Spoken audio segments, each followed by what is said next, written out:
Hello, and welcome to this afternoon's webinar from the RCSLT and HCPC. My name is Victoria Harris, and I'm the Learning Manager at the RCSLT. And I'd like to introduce this webinar and take you through the process. So first of all, I'd like to introduce you to our panel of speakers today. We have Alex Urquhart, the Stakeholder Communications Officer from the HCPC. We have Lucy Bomford, Speech and Language Therapist from the Children and Family Health in Devon, and Mark Singleton, Learning Officer at the RCSLT. So before we start, a little bit of housekeeping. Now, the webinar is going to be 45 minutes long, and we'll have a chance for questions at the end. There's a number of ways you can interact with the webinar. You will see you have a little panel called chat, so you can send chat messages at any time during this webinar, and that's a good way to interact with Kaylee, who is on hand to help. So if you have any issues about sound and so forth, please use the chat message button. You can also send questions ready for the Q&A using the button that says Q&A. Also to note that this event is being recorded and will go online in a couple of weeks' time. And you'll be able to, if you want, to also see previous webinars at this address here, rcslt.org/webinars. Also, if you use Twitter, please do join in the conversation using the hashtag RCSLT webinar, no spaces. And finally, please do fill in the survey that pops up at the end once the webinar closes. And if you miss that, it's also going to be sent out in the post-event email. And as I said, Kaylee is on hand to help. So the aims and objectives for today are that we hope that you go away understanding more about the HCPC CPD audit process, including what happens if you're selected for audit and what evidence they're looking for. You learn about the resources and help available from RCSLT to support you through the process and to help you to gather the evidence you need. And you also hear from an SLT who has been audited and has gone through the process herself.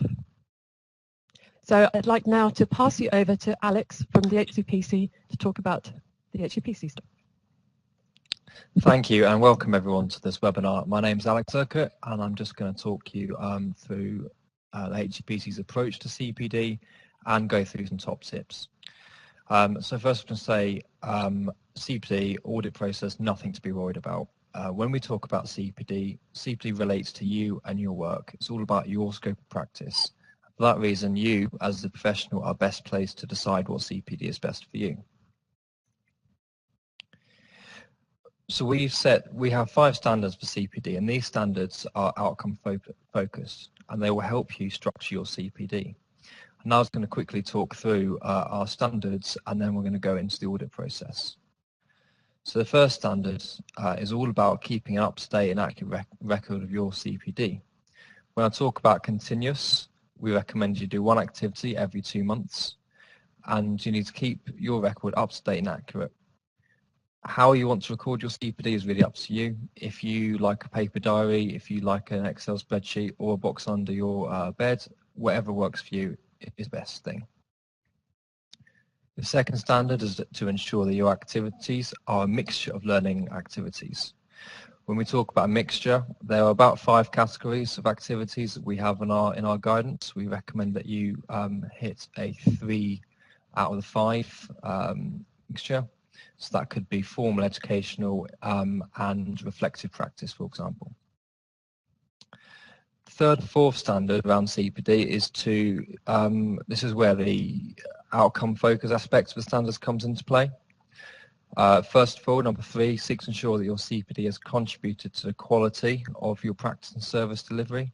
And number 4, seek to ensure that the CPD benefits the service user. So ensuring that the CPD that you've chosen to do is having a positive impact on both your work and is having an impact on your service user. And finally, the 5th standard, when asked, you need to present us with a written profile which must be of your own work and supported by evidence, explaining how they have met the standards for CPD. Quickly going to touch on evidence. When we talk about evidence, we're looking at the evidence of your reflection and learning rather than evidence of you actually doing the activity. When we do an audit and we ask for profiles, we will select 2.5% randomly of the professional group, which for speech and language therapists is around about 400 people. We did used to randomly select 5%, but as more and more registrants met the standards, we reduced the amount to ensure that we are within the appropriate level.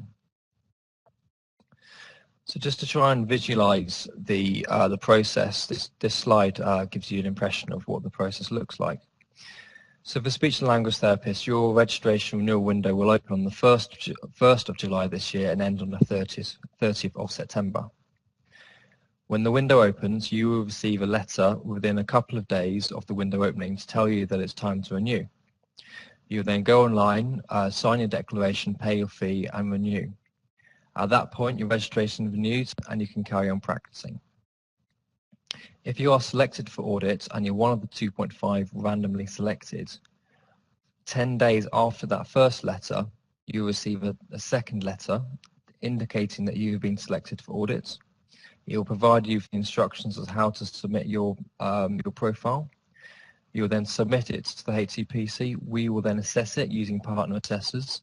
And then once they're satisfied that you've met the standards for CPD, they will tell us and we will inform you that you've met the standards. What's really important that if you are selected for CPD is that you also renew online, because if you don't renew online and just do your profile, there is a risk that you'll come off the register. So top tips and things to remember about CPD, especially the audit process, is that if you are selected for audit, you will receive a second letter within 10 days after the renewal window opens. Very importantly, you can continue to practice during the audit process. It's really important that you have a dated list to show that you've met Standard 1. This list must be chronological to make it easier for the assessors, whether that be the activity they did 2 years ago through to now, or now looking back 2 years. Any gaps of 3 or more consecutive months will need to be explained. You can do this in the summary of your work or as part of your list. Really importantly, if you are looking for support, do approach your colleagues and approach the HCPC and the Royal College of Speech and Language Therapists. And once you've submitted your audit, we will aim to give you an outcome within 8 to 12 weeks. That's a sort of a realistic time frame that you should hear to expect from us. So that was a very brief tour about our approach to CPD, and I'm going to hand over to Lucy. Thank you, Alex. Good afternoon, everybody. I'm Lucy Bomford. I'm a paediatric speech and language therapist.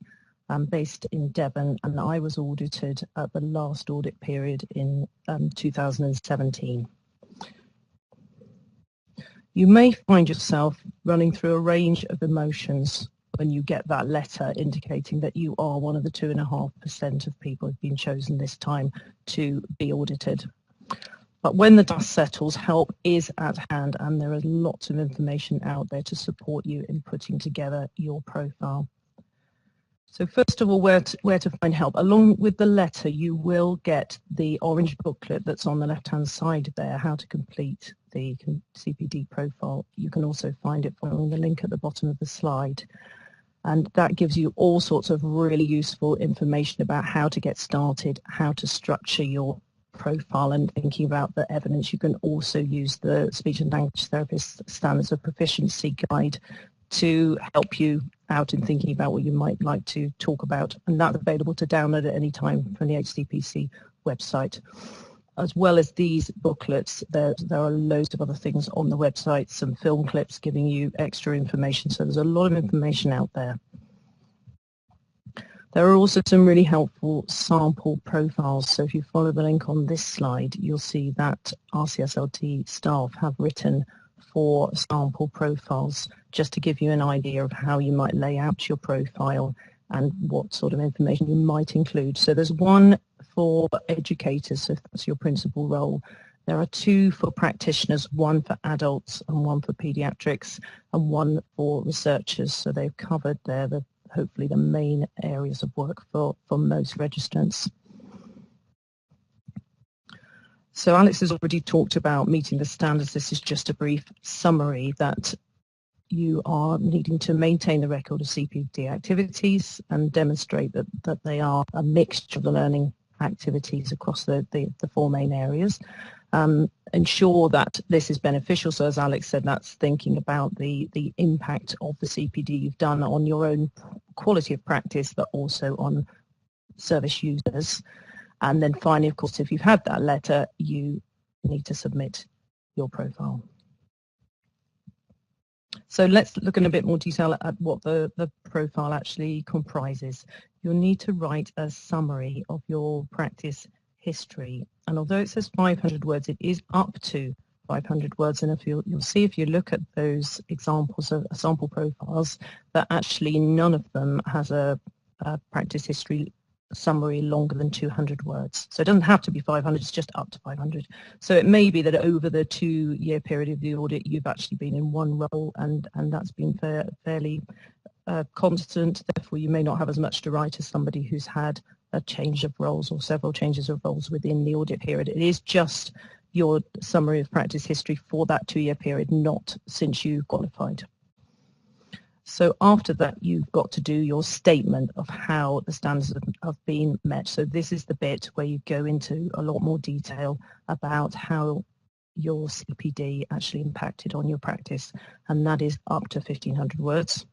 And alongside that, you'll be submitting some evidence to support the statement that you wrote. So you're going to submit a summary of every item of CPD you've done in the audit period, and you're also going to provide some supporting evidence just for the items that you choose to talk about in more detail within your statement, not for everything that's on your list.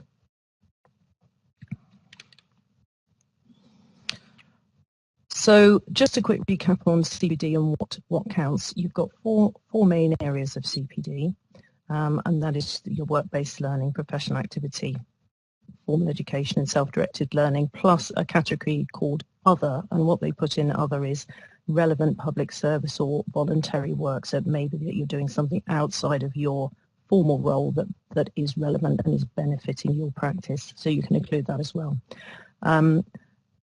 If you look on the link below, that will take you to a really helpful table which gives you lots and lots of examples under each of those categories. So have a look at that if you just want a reminder of what's going to count as part of the CPD. So this is an example of a summary. So you need to provide a dated list of the CPD activities you've carried out since you last renewed your registration. So again, it's only looking back at that 2-year previous period. So this is an example from mine, and I chose to do it color-coded based on the type of learning, just because I found that easier to then glance down my list and check that I was doing a range of activities, because to meet standard 2 you need to be doing different types of activities, not all from one area. But you can do this as you like. HCPC do provide a template you can use if you wish, but you can do your own thing, whatever suits you, but it must be dated and must give a brief description of the CPD activity. So within this list you don't go into detail, you just have to detail everything that you've done in a brief way. You don't need to talk about the impact of this. So then moving on to the statement. This has come directly from HCPC website, and they suggest that one way to complete your statement is to choose 4 to 6 CPD activities and think about what was the activity, what you learned, and how you think it's improved your work. And bear in mind that the statement is only 1,500 words. If you were to choose 5 activities, then it's only 300 words per item. So actually it's not very much, and you're likely to find that you are trying to cut back on what you want to talk about rather than sort of struggling to write 1,500 words. So I want to talk a bit more about finding the evidence to support your statement, because this was the bit when I was audited that I felt I was at least sure of what can I actually use to show that the CPD I've chosen to talk about has had an impact on my work and has benefited service users. So HCPC say, first of all, just going to read a little bit from their website. We know that it can be difficult to provide evidence for some of our standards.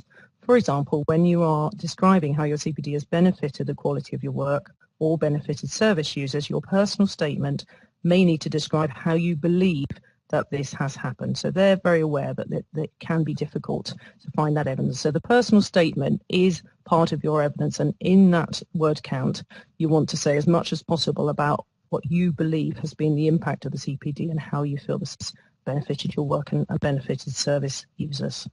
But in addition to that, you are going to be submitting materials to back up what you're saying in the statement, and they should come from one of the three categories on the slide here. So things that you might have produced yourself, for example, information leaflets, might be case studies, questionnaires, that kind of thing that you may submit to support what you're talking about in the statement. Materials that show that you've reflected on the quality of your work, so that might be your PDP, that might be some reflections, that kind of thing that just show that you've evaluated it. And thirdly, materials from other people, so that could be letters or testimonials from service users, from your line manager, that kind of thing. So I'm going to move on now to talking about some specific examples of things that were submitted at the last audit, either that I used or my colleagues have also kindly contributed examples. And I'm not going to talk a lot about what was written in the profile, but more just tell you what we use as evidence to support what we've written in our profile. So that although they all come from paediatric therapists, we've tried to choose topics that are quite general and be relevant to most people. So the first one was talking about supervision of students, and the evidence that I used to back up what I put in the profile was anonymized student feedback. So at the end of placements, we usually ask students to give us some feedback, and I was able to use feedback from two different students who'd helpfully described how they felt the placement had benefited them as developing therapists. We have a system within our team of being able to shadow specialist colleagues. So I use this as one of my examples, and I talked about how that had benefited my practice. And to support that, I provided a copy of my PDP, and within which I had described two areas of clinical practice that I wanted to improve my skills in, and I felt that I was doing through this shadowing opportunity. And I also supplied a written reflection on a joint visit that I had done with my highly specialist colleague. This is an example from a colleague of mine when she was working with a vulnerable young person with social pragmatic communication disorder, and she wanted to make contact with other agencies and get their involvement in supporting this young person and their family. So she was able to use in evidence extracts from two of the referrals that she had made. So this was coming under category of materials that she had produced herself. And she was able to show that this had helped her to be able to explain what this the complex impacts of the difficulty to other people that were going to be working with that young person. She also looked at, and provided supervision notes from a referral that she'd made to the multi-agency safeguarding hub. And then she had two things that come into the category of materials you might have received from someone else. She had an email from the referral coordinator who was able to help her show how her referral had improved the young person's access to services, and an email from her line manager. Moving on, attending training courses, something that we all do, and my colleague who submitted this example provided evidence in the form of departmental study leave, where she had reflected on what she had learned and the benefits for her practice, and also she'd used the Gibbs model to do a reflection cycle on one of the courses that she had attended. I used an example of delivering training, which I do quite a lot in my role, and I was lucky enough to have a really helpful feedback email from the Special Educational Needs Coordinator of one of the schools where we'd done the training. And she had been very helpful in saying the impact of the training both on staff and pupils. And although this email came spontaneously, I think if you get some really good feedback, perhaps verbally, from someone you've worked with, it's a really good idea to ask if they would mind putting it in writing. So you've then got that up your sleeve. You might be already thinking ahead for the next audit period of something that you feel had a big impact and would be a good example to use. So helpful to ask for that written feedback. The last example is involvement in a SEN, and I was involved in the early years Southwest SEN for a number of years, and the evidence I used was a summary of feedback from a particular study day that we'd organised from various different participants, and also a copy of the SEN notice from Bulletin, which included my contact details and showed that I'd been involved. So in summary, I would say it's really not as bad as you think it's going to be when you get that letter. There is a lot of information out there to help you, a lot of guidance, and we've provided lots of links in here to help you go back to that if you find that you are being audited either this time or in the future. You have got quite a long time to prepare your profile.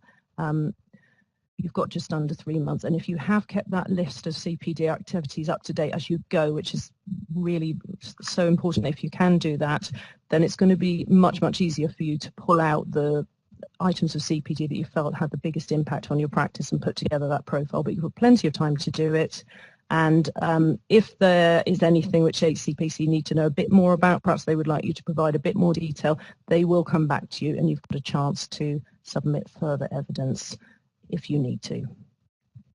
So I'm going to hand over to Mark now, who's going to talk a bit more about CPD. Perfect. Thank you very much, Lucy. So my name's Mark Singleton. I'm the Learning Officer at the RCSLT.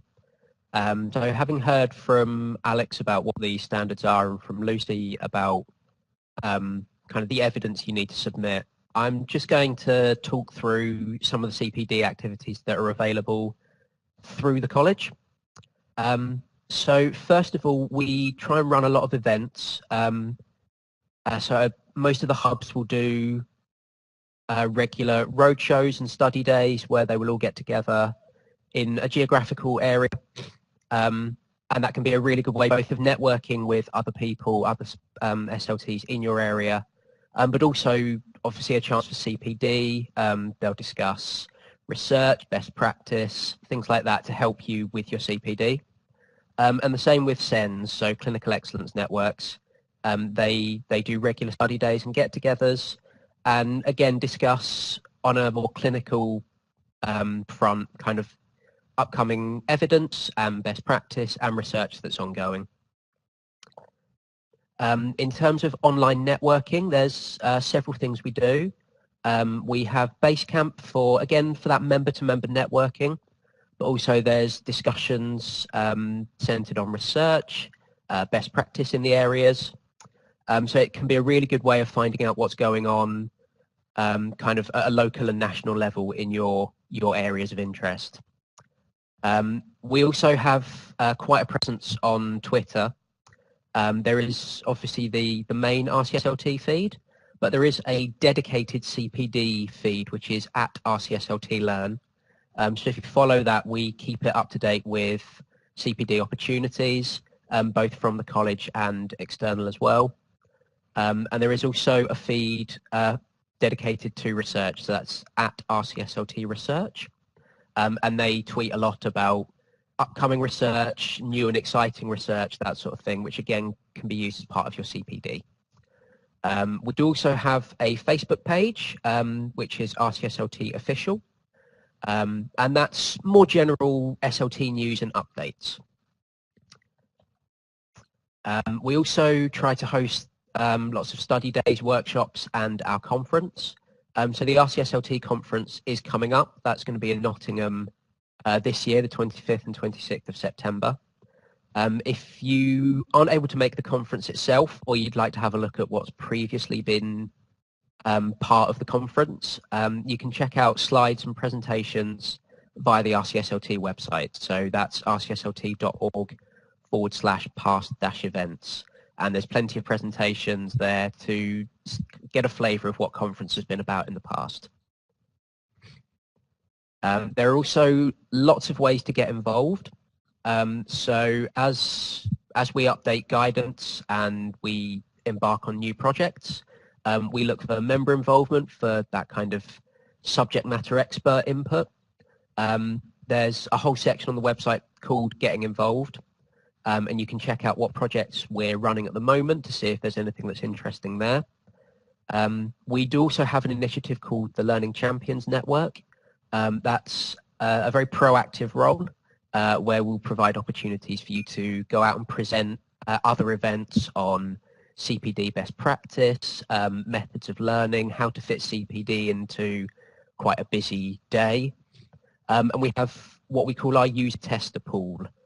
So that's a collection of people who have volunteered to have a look at new and upcoming RCSLT resources with a view to just running through it. But again, that's a great way of getting some extra CPD. We'd also produce plenty of resources. So we have a dedicated CPD site. That's at rcsltcpd.org.uk. That's where all our e-learning is hosted. So there's a lot of information on there. There's lots of different e-learning courses ranging from leadership and influencing through to evidence-based practice and understanding and reading research papers. Obviously, we also do webinars, so we'll do live ones like this one. But we'd also record them and make sure they're uploaded on our YouTube channel. So you'd be able to view this and our previous webinars via YouTube. And there is also lots of documents and guidance on our main RCSLT website. If you'd like to investigate the e-learning a little more, like I said, it's on our CPD platform, which is at rcsltcpd.org.uk. If you've not accessed it before, you will need to register, but that takes just a couple of minutes just to put in your email address and your membership number. And then you can start exploring all of that e-learning. And finally, if you'd like to stay up to date with what we offer and what we do here, if you subscribe to the RCSLT e-newsletter, there's a regular CPD section in there. And we also regularly feature in Bulletin, particularly when we're launching a new e-learning project. And finally, as I've mentioned, there is the @RCSLTLearn Twitter handle, where you can stay up to date with what we're doing with regard to CPD. And I think just to sum up, you probably do an awful lot more CPD than you think you do. So if you are selected for audit, just have a think about what you've learned, what has made you start doing things differently over the last couple of years. And with that, I will hand back to Vicky. Hello, thank you, Mark. So just before I go into the next slide of top tips, I just want to sort of reiterate that there have been a large number of you online, nearly 60 of you online, coming in from all different locations and lots of different settings. Before I do the top tips, I just want to remind you about the Q&A. If you want to send in a question for the Q&A, please use the Q&A button now and send in your question there. We'll try and answer as many questions as we can. Okay, so sort of closing it off now with some top tips. There are really 4 things that are very useful to remember. Firstly, if you're selected and you're worried about the process at all, the RCSLT is here to help. That might be whether it's directing you to the HCPC information that Alex has pointed out, helping you to supplement your CPD by accessing the resources which Mark has highlighted, helping you to collate your existing CPD and choose the most appropriate evidence to provide, or even just to help out with putting your mind at ease by talking through the process and being a friendly ear at the other end of the phone. We're always here to help. Secondly, don't panic. Many members worry about the amount of CPD evidence they have, but we can help you by talking this through and making suggestions on how you might supplement that. As Mark said, the majority of the time you'll have more evidence than you think you have, and it's just a case of formalising it and reflecting on it. Whether your work directly relates to speech therapy, or if you're in a role that may not be solely SLT based, such as service management, delivery, research, reflection is the key with the audit, as Alex has touched upon. So remember to focus on this area of your evidence and relate what you have done in your role as a speech therapist, how that relates, and what you have done, how that will benefit your service users. Thirdly, remember that CPD is not just about attending courses. It's, as Lucy said, it's about work-based learning counting too, and reflecting on things that happened in your work. And finally, don't forget your professional networks, such as the hubs, the SENs, and work colleagues. Many members of these may have been through the process or be going through it as well, and they may have tips, guidance, or just be able to offer a friendly ear or support during the process. If you aren't yet a member of a hub or a SEN, do get in touch with us here at the RCSLT and we'll be able to help you get linked up. Okay. So going on now to questions from the audience. We already have a few that have come in, so I'll be opening up these questions to the panel. Okay, so we have one person has written in to ask what format does the audit take? Is it in person, online, or email? And I'd like to direct this one to Alex, if I may. Of course, thank you. Yeah, it's a very good question. At the moment, we are looking to move to a digital approach so that when you submit it electronically to us. It's really safe and secure. So that is the aim. However, there is a chance that that isn't the situation we'll be in when it comes to the speech and language therapist renewal. So the invitation indicating that you've been selected will clearly set out how you must upload your profile. Any questions, do get in touch. At the moment, you can do it by email or posting or delivery in person. But the email you get, or the letter, sorry, will clearly tell you how to submit it. Okay, thank you, Alex.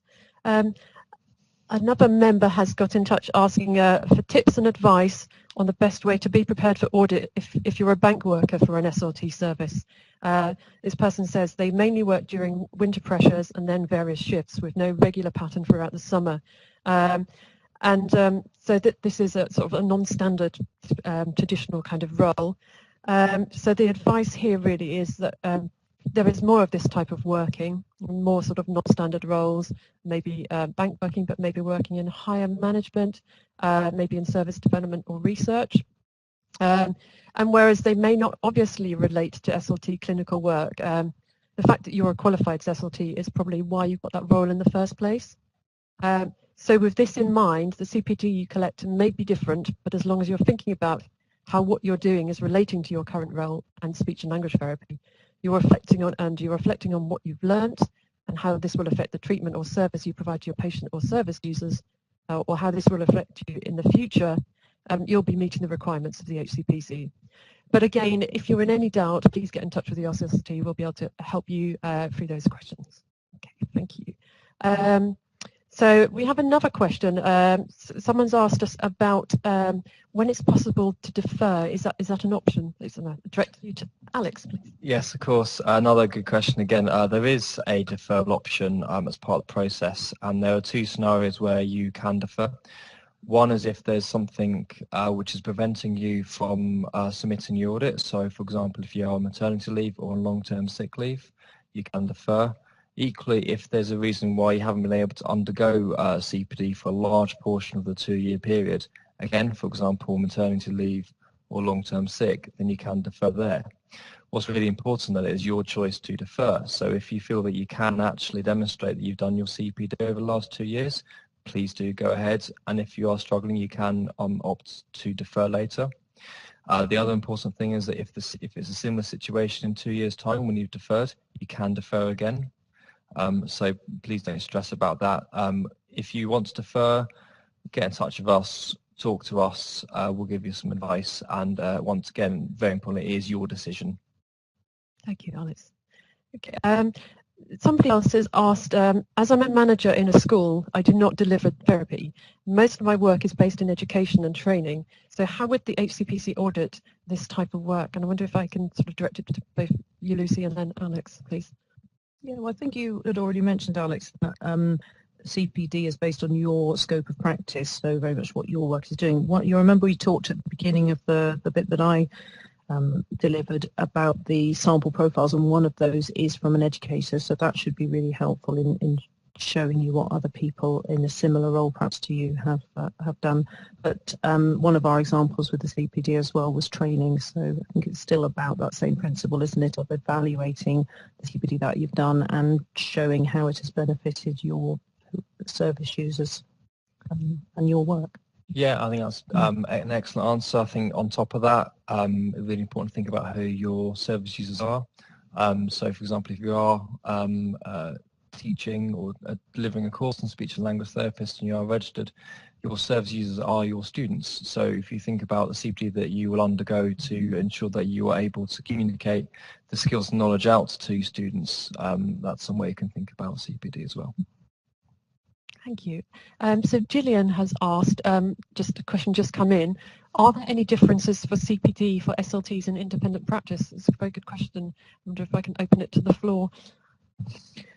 Yeah, I mean, I think if you're an independent practice, you're not benefiting from any CPD that might be laid on by your employer, but Mark's already taken us through lots of opportunities that are available to all members in terms of CPD, plus of course the SENS are a really great low-cost way of gaining CPD, and self-directed learning of course is available to everybody, and I think lots of independent SLTs in independent practice get into groups for things like peer supervision and support, so that can all be evidence as well. Okay, thank you. And Joy has just sent in a question. If you are selected in the last 2-year period, are you still in the pool to get audited again? I think that's probably one for Alex. Yes, and the very short answer is yes. There are only 2 groups of people who are not in the pool for audit, and that's anybody who's been on the register for less than 2 years are not considered for audit because they can't demonstrate they've been doing CPD for 2 years. And also anyone who's currently going through the fitness to practice process is not in the pool for selection because their fitness to practice is already being considered in a different process. It is a random selection, so a virtue of being random means that the same person can get selected again and again. I have come across people who have been selected 4 years in a row, or sorry, 4 audits in a row. I did apologise, but it is a random thing, so the answer is yes. Okay, thank you, Alex.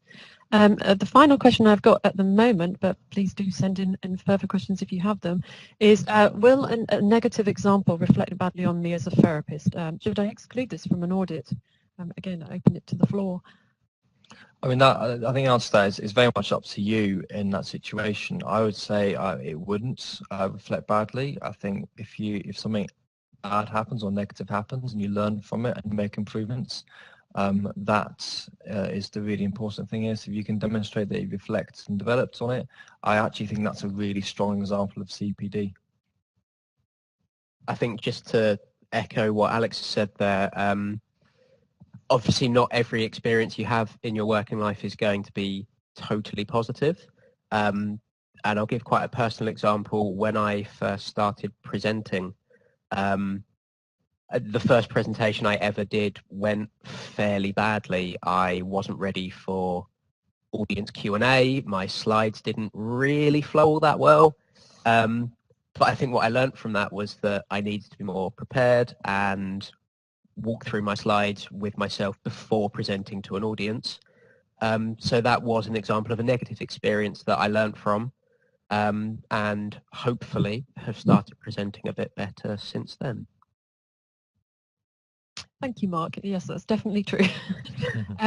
Jill has just sent in a question. When you say partner assessors, are these other SLTs? I think one for Alex, please. Yeah, the short answer is yes, they are. We employ on an ad hoc basis registrants as partners across the organisation, and they are there to make the decisions on our behalf. So they will be an SLT. They may also be other professions. So what's really important here is that you are being reviewed by your peers. Yes, so the answer is yes. There are a range of roles that partners do. So they also do the fitness to practice hearings. They assess international applications and also education training program approvals. A lot of them are currently working. They do an ad hoc basis. It's a really good example of CPD as well. So do look out if there are any roles that are coming up. Great, thank you. The questions are coming in thick and fast now. Jill says, this is a question for Lucy, how many hours would you say it took to prepare for the audit? Yeah, that's a good question. I mean, I think it will depend very much, firstly, on whether your list, your dated list of CPD activities is up to date. If you have got that up to date, that's going to massively simplify and shorten the task.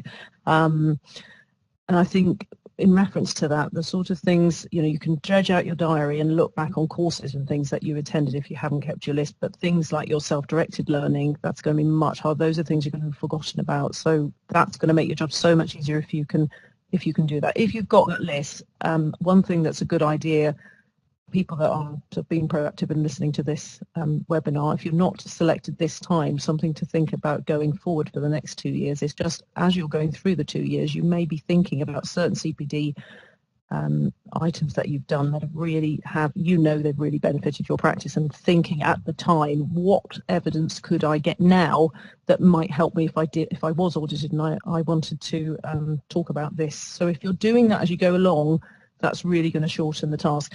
If you've got your list up to date, and my list happily was reasonably up to date, it's really hard to say because I sort of wrote bits of it and then I thought about it for a bit and then I talked to a colleague who had been audited, so you don't kind of do it in one chunk, but I'd say you can pull it together in a day if you've got your list. Okay, thank you, Lucy. We're probably not going to have time for all the questions that are coming through, but I would say that we will prepare answers to all of these questions and put them online with the webinar if we don't get through them today. But I think we've got time for one more quick question from Jill. Can you appeal the HCPC outcome? Yes, you can. Yes, you can appeal. There is an appeal process that you can go through if you don't pass the CPD standards. Okay, great, thank you. Well, as I say, I think we'll have to end with the questions there, but we will be preparing answers to all of those questions and putting them online. I was just going to say there's a really key question that's come in from two people. I think it's really important that we answer that, and it's about the 2-year period. So the first one was how strict is it? It's quite strict, and it's a 2-year period from the end of the renewal window going back 2 years. So that is a period that you need to demonstrate in your profile. Okay, great. Thank you very much, Alex.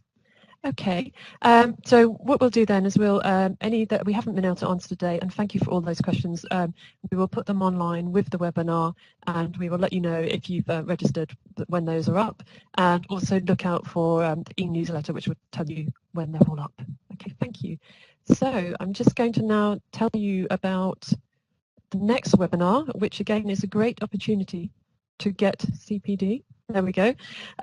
So the next webinar is next month. It's on easy evidence-based practice, resources to support you, Monday the 17th of June at the same time as this one.